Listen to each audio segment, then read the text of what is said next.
Welcome to the BiggerPockets Money Podcast, show number 101 with Sunitha Rao.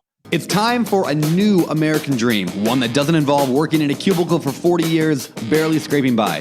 Whether you're looking to get your financial house in order, invest the money you already have, or discover new paths for wealth creation, you're in the right place. This show is for anyone who has money or wants more. This is the BiggerPockets Money Podcast. How's it going, everybody? I'm Scott Trench, and I'm here with my co-host, Mindy Jensen. How are you doing today, Mindy? Scott, I'm doing really, really well today. How are you today? I'm doing fantastic. Wow, is Sunitha just awesome? What an incredible story from, all these different.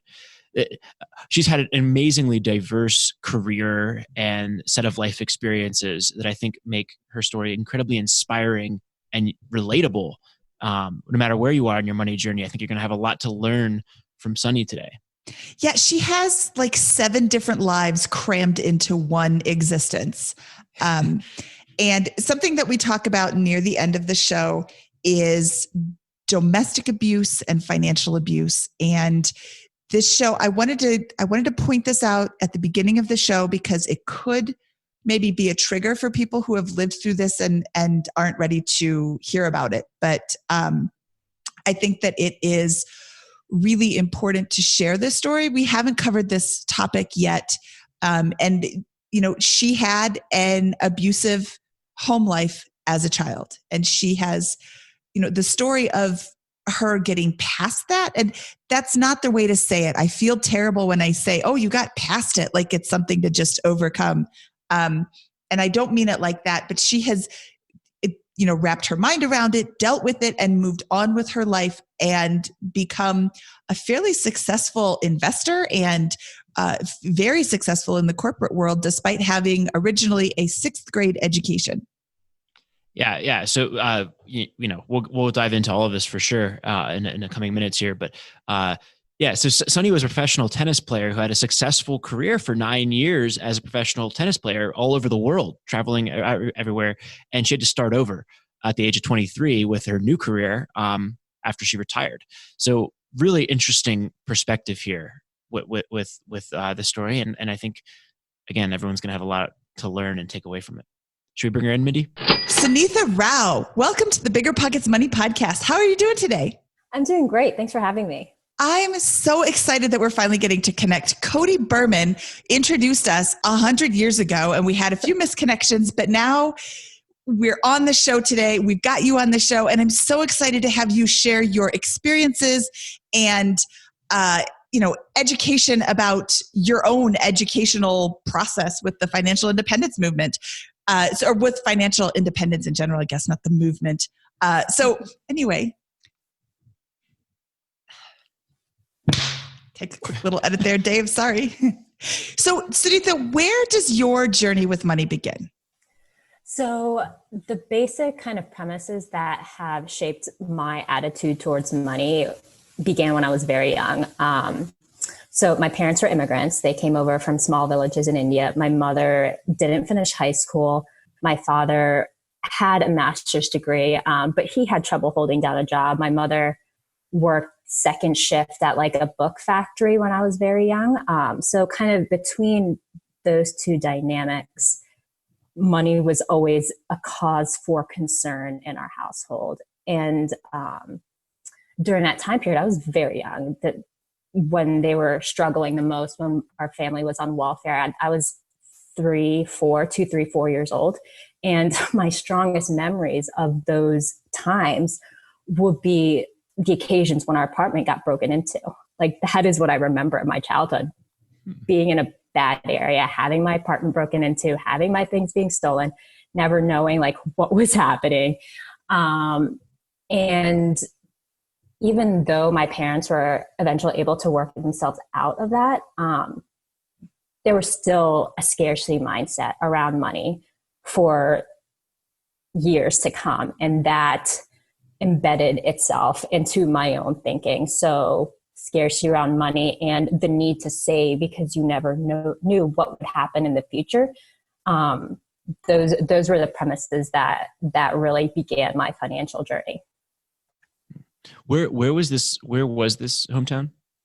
So this was when I was born in Jersey City. So this is when we were living up there. Got it. How did that evolve over the years as you got into maybe middle and high school years? Well, that's a great question. So,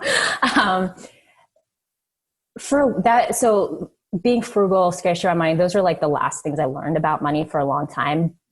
And those kind of conditions were only exacerbated as I got older, because when I was 14, I turned pro.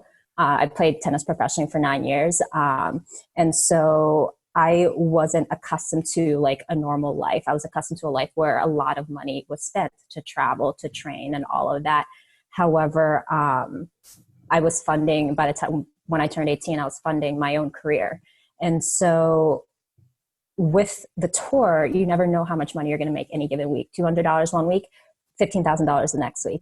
And, but those weeks of 15,000 didn't really happen often. Can we just back up a minute? Because sure. You're a professional athlete. So I think we need some build up and lead into surprise. the going pro in this. So can you walk us through kind of, maybe like the entry into your career at 14?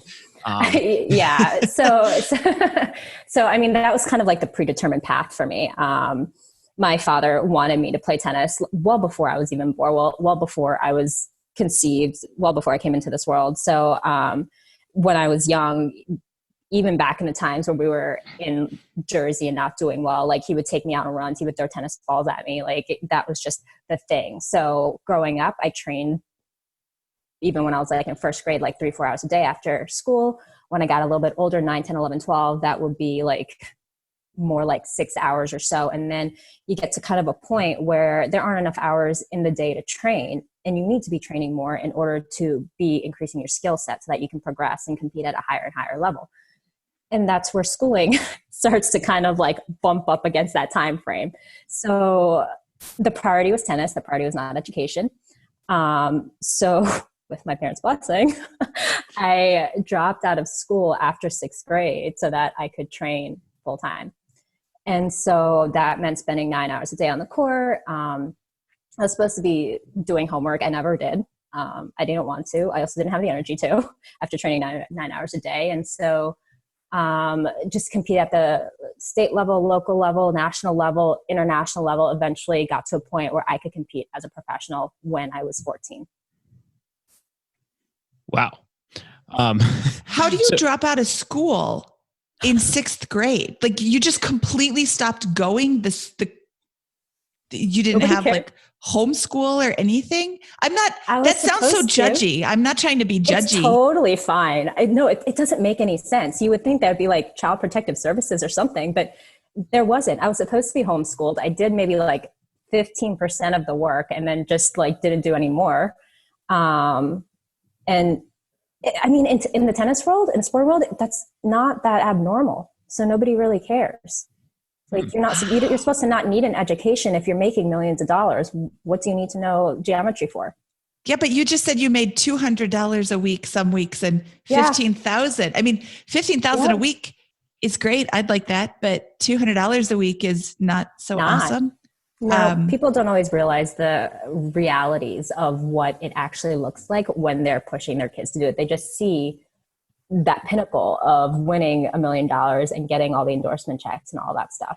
So, wow. So what happens to the money as a minor when you're earning that? Is that something? Is there a family dynamic going on there, or is that? Yeah. Well, it really depends on how healthy the family dynamic is. If there's money left over, I should add, because when you're competing, you need to pay for a coach. That's a 6-figure salary. You need to pay for your own travel, which is like being on vacation every single week. You need to pay for your coach's expenses, which is like 2 people being on vacation every single week. And this was before like credit card hacking was a thing. So it's not like you can just get free stuff. Mm-hmm. So a lot of the money that you make goes out. And when you're a minor, either your coach controls it, your agent controls it, or your parents control it. So it just depends. Hopefully you have good people on your corner and you don't lose all of it, but that happens to a lot of people. So what happened to your money? I lost it. No, so for me, it was more about the expenses. It's like any other business where you need money to make money. You need to invest to go to the correct events. That can mean traveling from New York to China to Japan to Korea, then to Australia, all within 6 weeks, So those are insane expenses. And that's the life I was living, and everything I made went back into my career.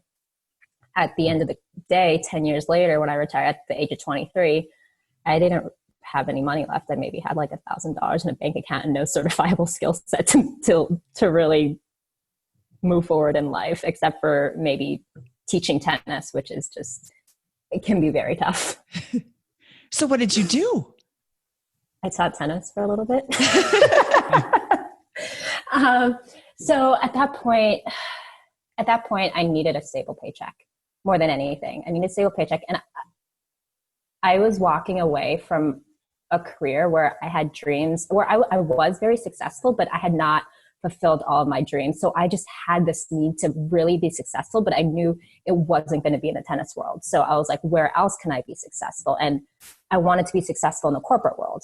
That was like my next thing, because it represented the absolute opposite of everything I ever knew. People who were educated, people who wore suits and weren't running around sweaty and grungy and all that stuff. So I needed to get an education. Unfortunately, not many places will accept a high school equivalency diploma and a 6th grade education. So I started at my local community college, which was actually a great financial decision in retrospect, because I didn't pay after like FAFSA and federal aid and everything. I didn't pay much for it. And then my other decision was like, okay, I'm in a community college for a short amount of time, but I need to be able to afford to go to a better school.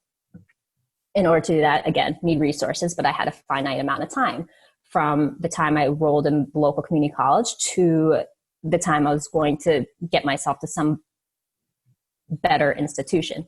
So I basically maximized all of that time that I could to work and to make as much money as possible. So that meant squishing all of my classes at the community college into like 2 or 3 days, and then working mornings at a resort teaching tennis because resorts pay well. Afternoons teaching competitive juniors because that was really all I could get in the early afternoons. And then nights bartending and waiting tables until 3 a.m, waking up at 6, doing it all over again. So this is you, at 23 years old, you completely start over, but you are able to at least leverage your career as a professional to have a reasonable source of income. Yes. From that. So what happens next? Well, so we'll fast forward a little bit. Like I ended up getting into a better college. I moved to a different part of the country. I had applied to schools that had strong endowment programs because I felt like that was the best way to get into a college where I could receive financial assistance.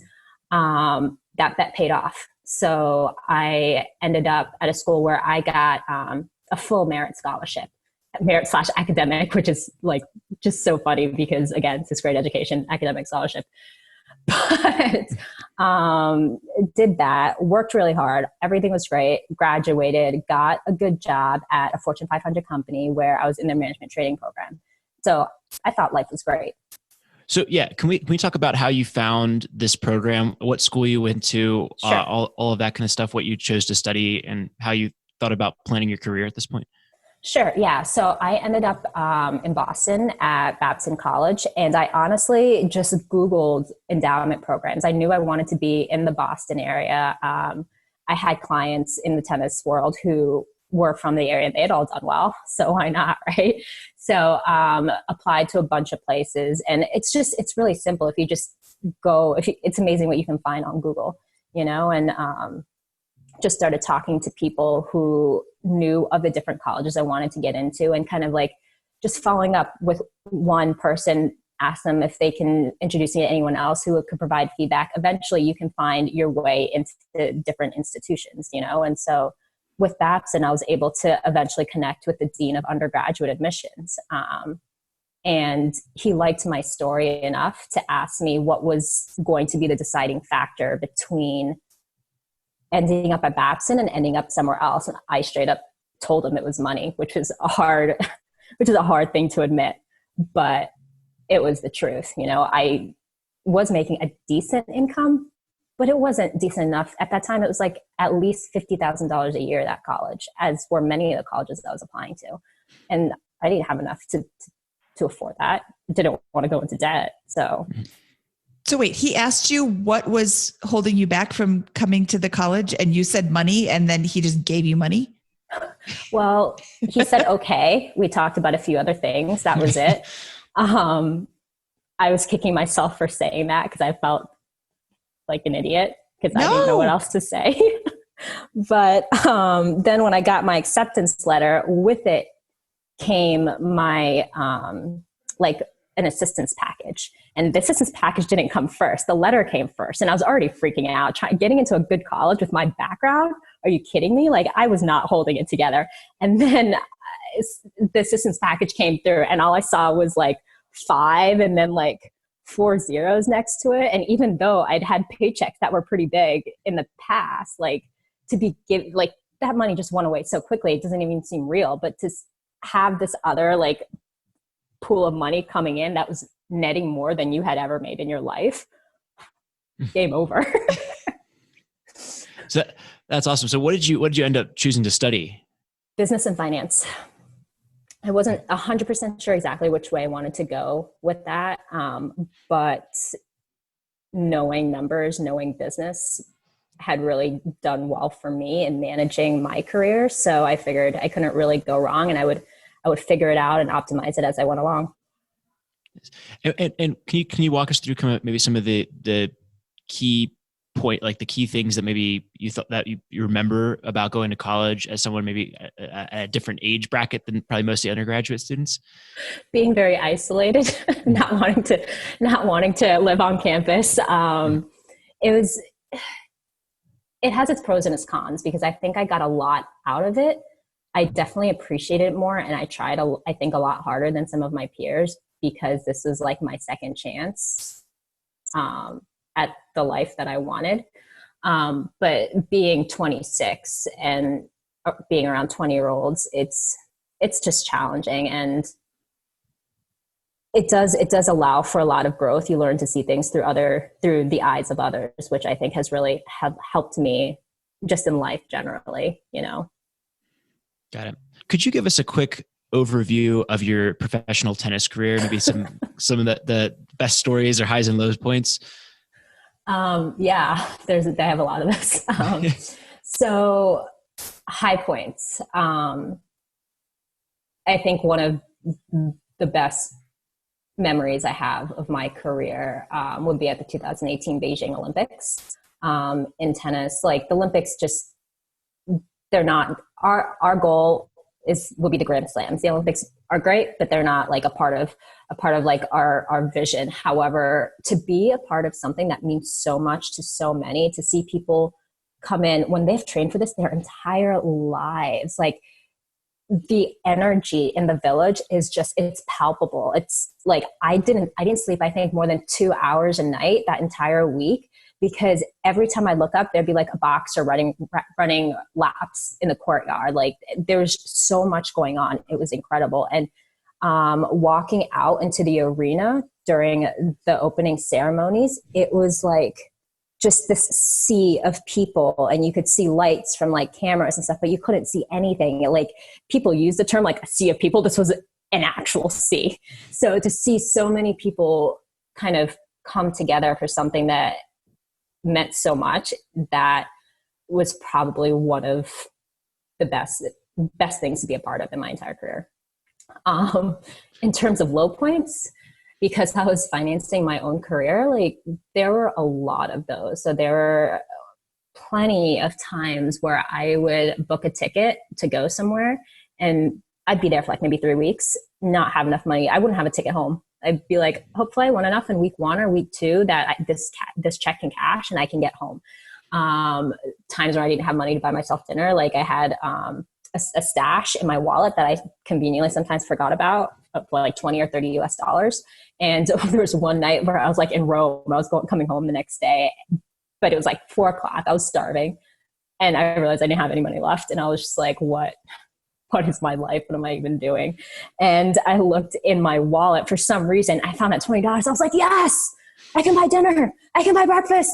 I can have food until I get back home, and maybe these checks cash by then, you know? So like definitely like diametrically opposing experiences when you have people cheering for you, giving you a standing ovation, and can't even feed yourself. So. Wow. Wow. I thought all professional athletes made millions and millions. We did. We just lose it. Joking. No, that's amazing. That's like, it's just a side of this life that you don't see. It seems like the be all end all, like what everyone would aspire to be. And it's interesting to hear your perspective, having lived it. Yeah. There's always a price to pay. Okay. So you graduate, so you hustle your way into and through college, and then you get, it sounds like a great job. Can you walk us through the next part of your career? Yeah. So everything was great for a while. I was like as happy as could be. I knew how much money I was making, when I was making it, whenever I needed to do something. It's not like I was necessarily constrained by resources. I was used to a pretty sparse life anyway, you know? So just having this money coming in and kind of accumulating and not having to think about it, like everything was set. I was content. That being said, as I got to know my coworkers, I realized that I was living pretty comfortably, but that comfort came with the price. And although I wasn't necessarily having to pay that price then, I would have to in time. So that price came in the form of options. So living and working and trying to accelerate your career in a corporate setting, you're giving up your nights, your weekends. They had all these things that they wanted to do with their lives, spend more time with their family, spend more time with their kids, put their kids in private school, do this, do that, but they were governed by insufficient resources, you know? And so hearing that, and then seeing people who would literally, so I was working for a defense company where there were people who had worked there for literally 40 years. And that was longer than I'd been alive. And I was like, how do you do that? Is this my life? What's happening? So all those things were kind of peddling in the background. I mean, it wasn't really enough for me to actually do anything about it, but there were things that I was thinking about. But then as time went on, like I think anybody who's kind of had a corporate job has had this moment where you're like, I am working so hard. And at that time I was working nights and weekends and doing anything I could to get ahead. And even though I am working so hard and giving so much and caring so much, what I'm caring about doesn't care about me the same in return. In fact, it's debatable whether it cares about me at all, you know? And so that realization was what really sparked my journey into financial independence, because it really paralleled parts of my past. And as I say, parallels, not exact. And I say this because I was reliant upon one single source for my future. So the decisions we make, the lifestyle choices that we live out, like these are all governed by resources, time and money, and typically by the idea of insufficient resources. No matter how much you think you have, it always feels insufficient, right? So it's relying on one source to basically live out my dreams and the rest of my life. And my mother, she did the same thing. She wasn't reliant on a company. She was reliant on a person. She was reliant on my father and didn't have any other outlet in which to establish economic independence. And unfortunately for her and for my family, that resulted in being trapped in a extremely violent house. Our house was governed by the domestic abuse that my father perpetrated. So as I said, parallels, not exactly the same, but it was close enough. Like that dependency on that single source, that realization was close enough for me to realize that, you know what, there's going to be a price to pay, and I don't want to pay that. I want to be diversified so I can make choices independent of what any one part of whatever I'm reliant on, whatever that outcome is. So what was your first step when you realized this? Did you, even before that, what was your financial position when you realized that you didn't have student loan debt, right? Nope. Okay. So no student loan debt. Did you have any sort of savings, or was it more of a paycheck to paycheck existence? It wasn't a paycheck to paycheck existence, thankfully, because I had been saving. However, I didn't have a ton at the time. I just started grad school. And I didn't want debt. So my employer was paying for part of that, but I was paying heavily into that as well. So I didn't have a ton of savings, maybe like 5,000 or 6,000, which I guess is pretty privileged compared to where a lot of people are. But I didn't really, that's kind of the position that I was in. And then my first choice was to find a new situation. So I found a new job because I couldn't condone being in that environment anymore, just with other things that had happened. So I found a new job. Once I found a new job, I started researching everything I could about personal finance. And that's where things got a little bit challenging initially, because when we talk finance and we talk money, it's like this giant umbrella of everything. There's so many things you can do, and it's really overwhelming. So like I looked at travel hacking, but there's a ceiling there. There's only so much you can travel hack because still have a job. I looked at couponing, but oh my gosh, like there's only so many times I can save 10 cents before I start to lose my mind. And then I looked at all these other things, and they're all great. I still do a lot of them in small increments, but it was when I found BiggerPockets actually and real estate investing and read Rich Dad Poor Dad, that like my paradigm, like how I viewed life and the things that could be possible, that's when the big shift happened. And I realized, hey, there is a huge opportunity out there if I'm willing to put in the work and understand what is going on, but I could change my life and those I care about fundamentally moving forward. Okay, you just said something so brilliant. There is a huge opportunity if I'm willing to put in the work. Nothing just is given. Well, I guess that's not true. Sometimes things are given, but you have to do the work. Yeah. Most people will find success when they do the work. There's this huge opportunity. Oh, I'd rather watch TV. I read something. Americans watch something like 5 or 8 hours of TV a day. Like I don't have 5, maybe it's 5, but still like 5 hours. 5, yeah. I don't have 5 hours of free time to just sit in front of the TV. I've got things going on. But I don't even have a TV. I thought you were retired. Oh. Yeah. Also, I have some questions here. So you're in this position, right? And it sounds like you have some savings. How many years into your career did this kind of moment in time happen? The new career. 3.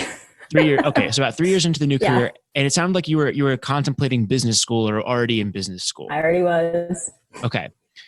All right. So it sounds like several things are going on here at once. You're a couple years into your career. You have some savings because you're practicing basically sound money management. And then you have this epiphany. You read Rich Dad Poor Dad, find wonderful website called BiggerPockets.com, and you start kind of realizing that there's another path here. Mm-hmm. What decision it sounds like you'd already started business school at this point. What changes about your trajectory, how you're planning for the future, how you're managing money from, after this realization?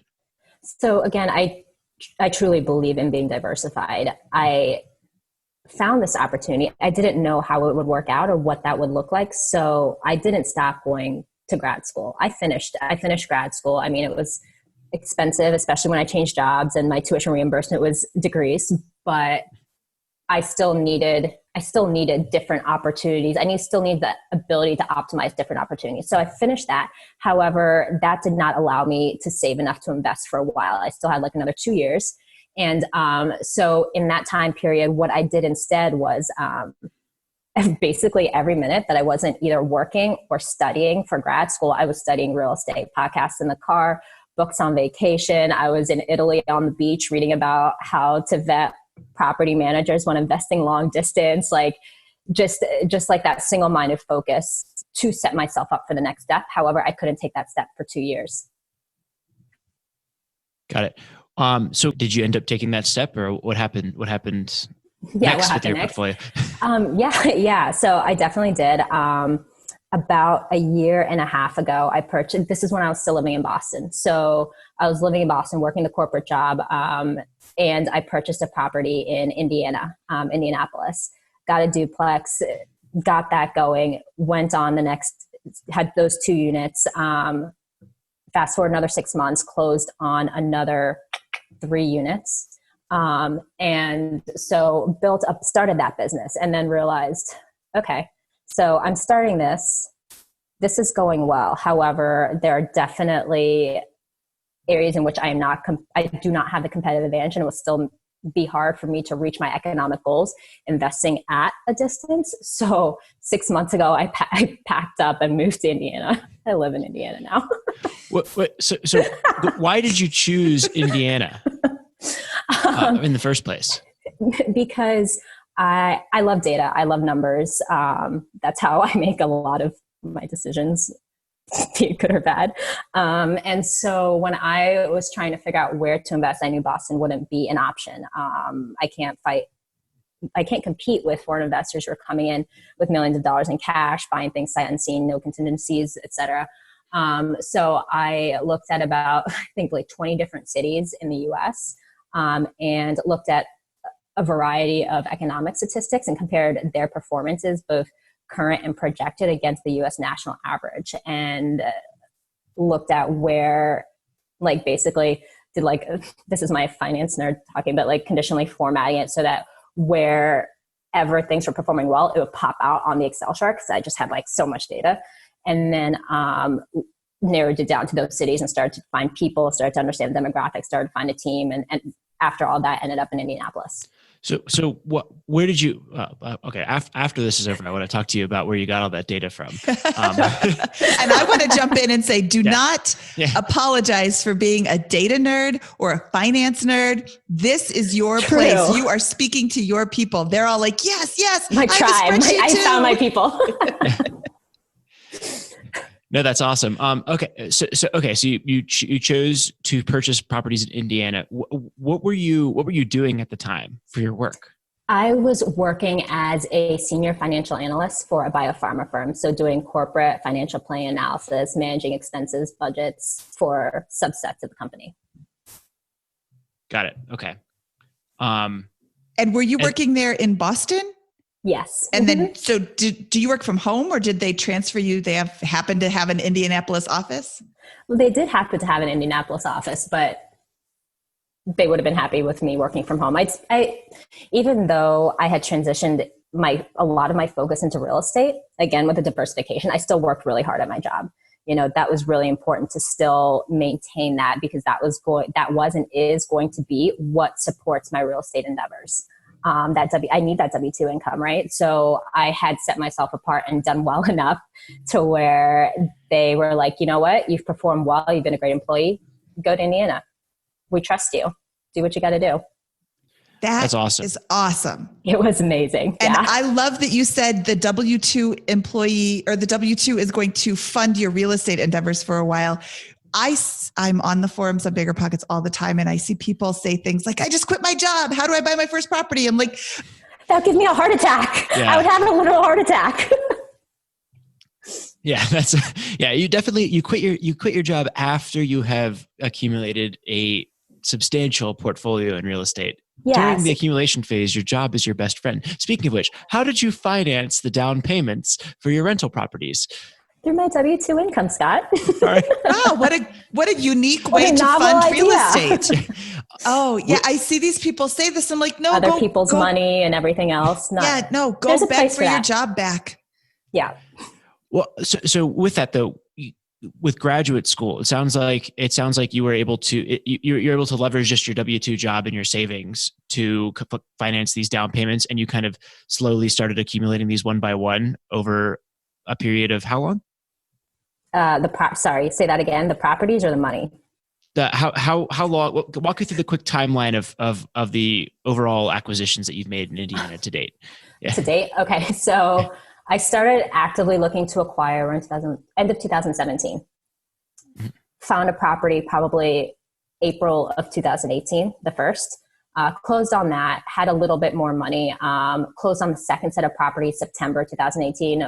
One set of it was like a portfolio package. It was a smaller portfolio. One was conventionally financed, one was seller financed. That was the only reason I could get into both.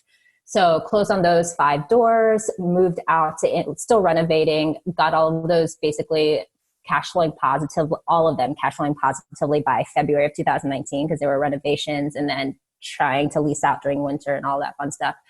Moved out here April of this year, 2019. After moving out, found another house, one that I'm now living in, and I'm house hacking that. So yeah. Awesome. So you're cutting down on those expenses. You're aggressively all in on Indianapolis. Yes. Well, if you're going to do anything, be aggressively all in. Otherwise, what's the point? So love it. So what are your goals going forward? You know, it sounds like you have a great job. You've got real estate. I imagine you're living very frugally if you're house hacking in Indiana. Yeah. What's next? What's next is to continue to grow my portfolio and to meet others. And I would love to see if there are other people who have struggled with the same things that I have, to see if I can help them. Like eventually I would like to be in a position where I can choose between like the W-2 job and spending more time giving back and doing things that I believe create more value in the world, whether that's nonprofit causes, spending time with the people I care about, that sort of thing. Love it.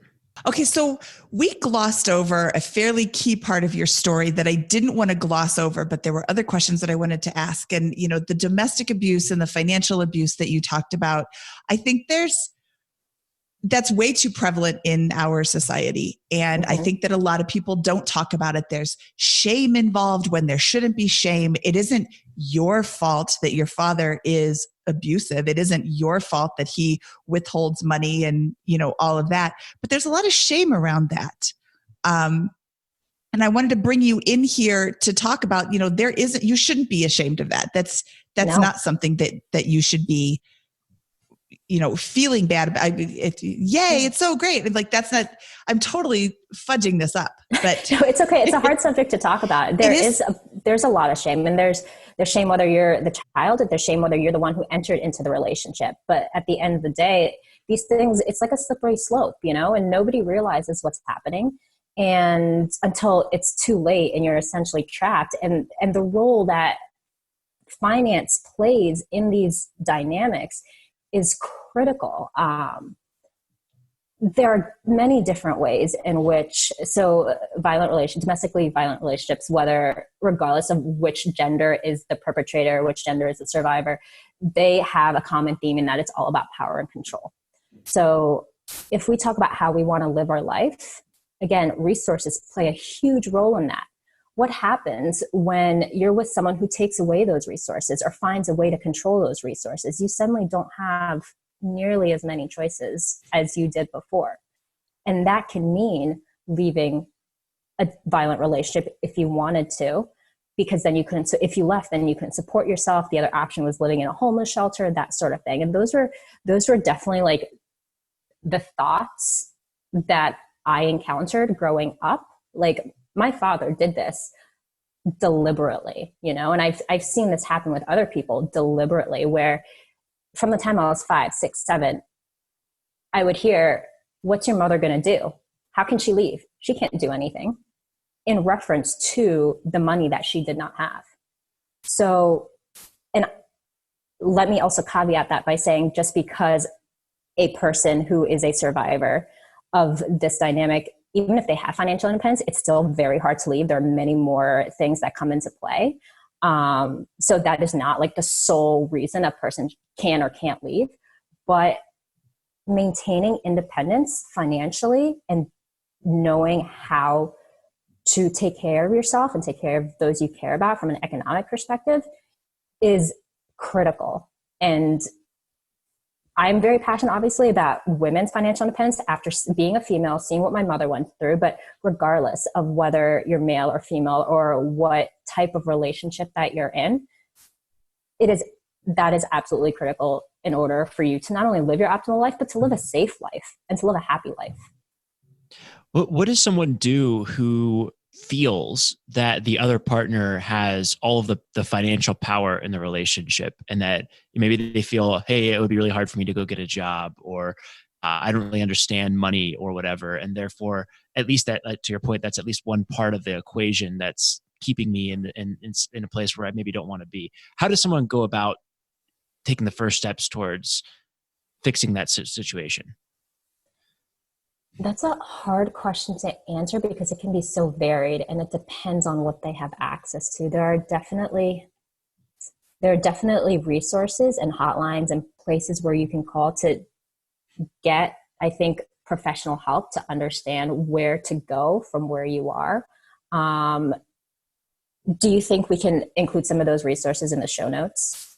Yeah. Instead of So they're definitely, but I think figuring out what that looks like through a professional outlet would be probably step one, and then depending on your area, depending on your situation, depending on your level of safety, it then needs to be altered to make sure that the person is safe and can slowly rebuild their lives so that they can transition safely. Okay, I was looking up the National Domestic Violence Hotline number, which is 1-800-799-SAFE, SAFE. You can also go online at thehotline.org/is-this-abuse.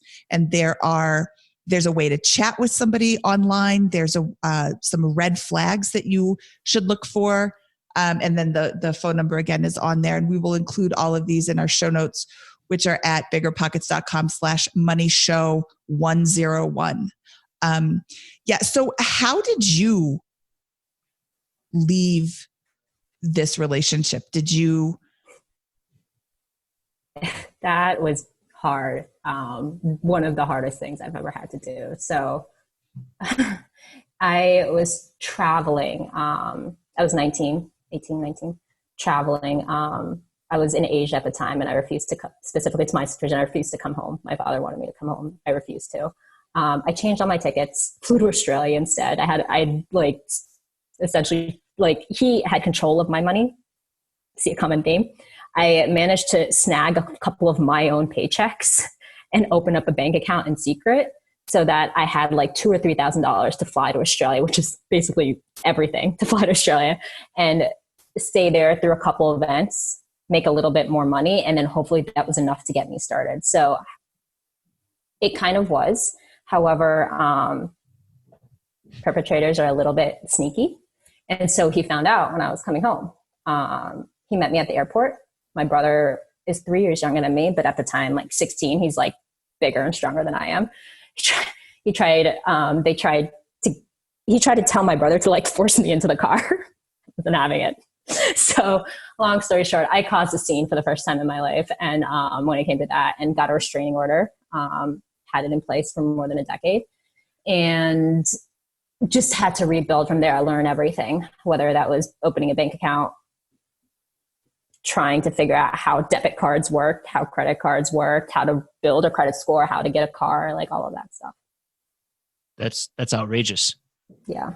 I'm sorry that happened. Yeah, that sounds, but good for you for being able to break free.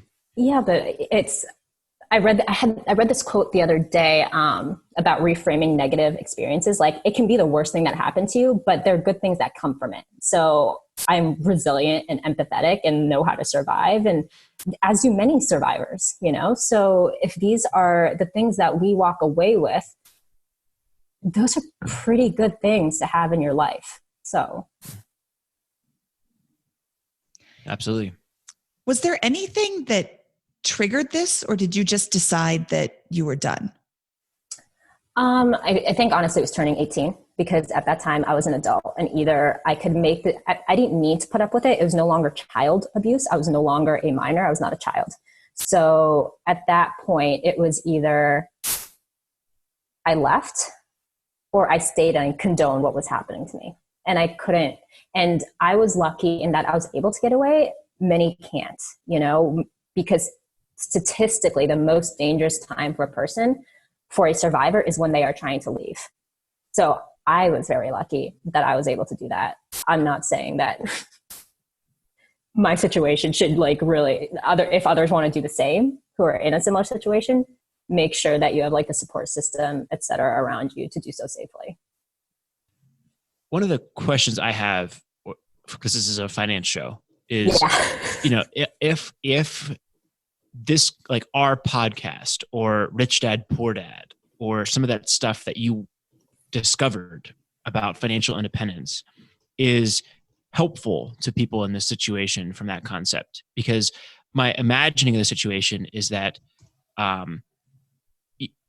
you know, someone in that situation feels helpless. They feel like an inability to economically produce income on their own, or to support themselves on their own to a certain degree. Is that a fair assessment? Is that the thing that's tough? It would be if they were able to make the choices that we can make. Mm-hmm. Like, we can save more money, we can go get a job. However, it's hard to keep a job when whoever is abusing you shows up at your work to cause a scene every day. You're going to get fired.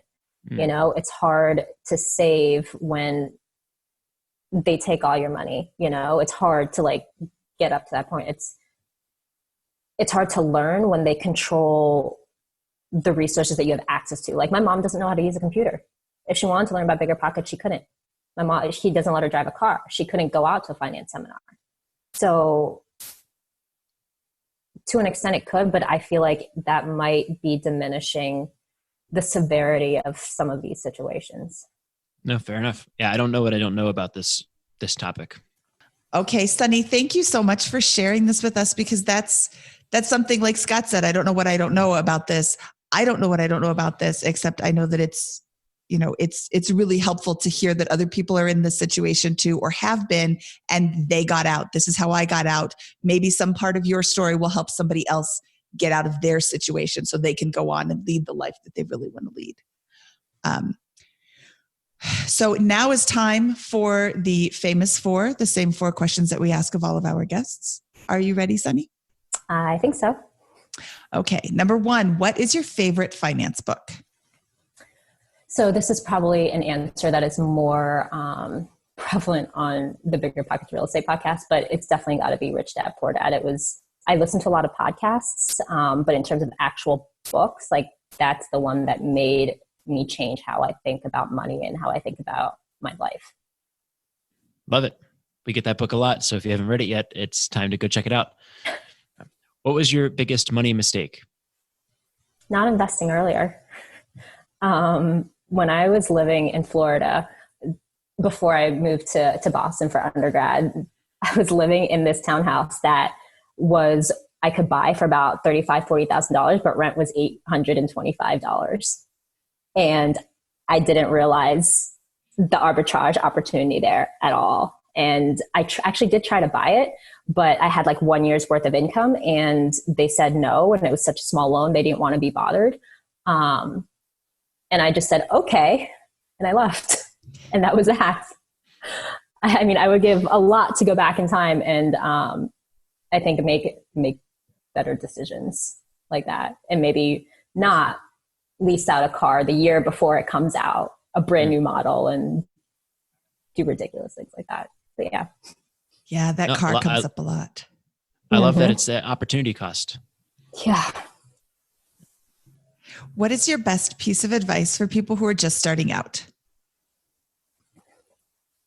I think just getting started in some way. When we think about money and when we think about finances, it's like this big thing that affects so many parts of our lives. So it can be very overwhelming. But if you just look at like maybe one small section, and that's what I did. Like, think about your food. How much are you spending on food, and how can we optimize that?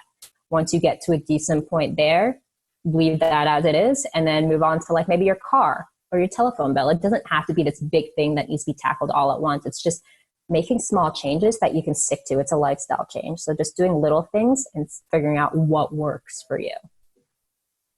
I love that. Patient. Yeah. Small changes are easier to handle, and not like 50 small changes all at once, but one small change. And then when that's commonplace, then you do another small change, and then that's commonplace, and another small change. I love it.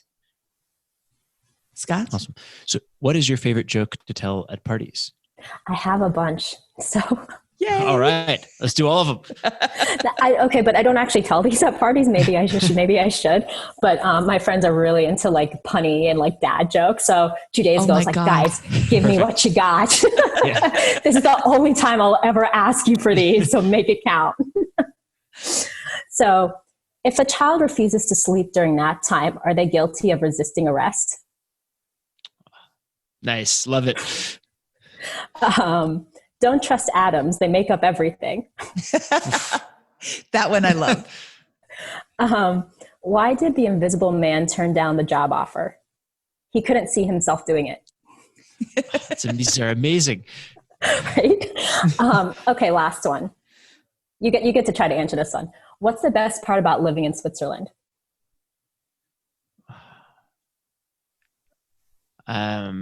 Chocolate. The Alps, I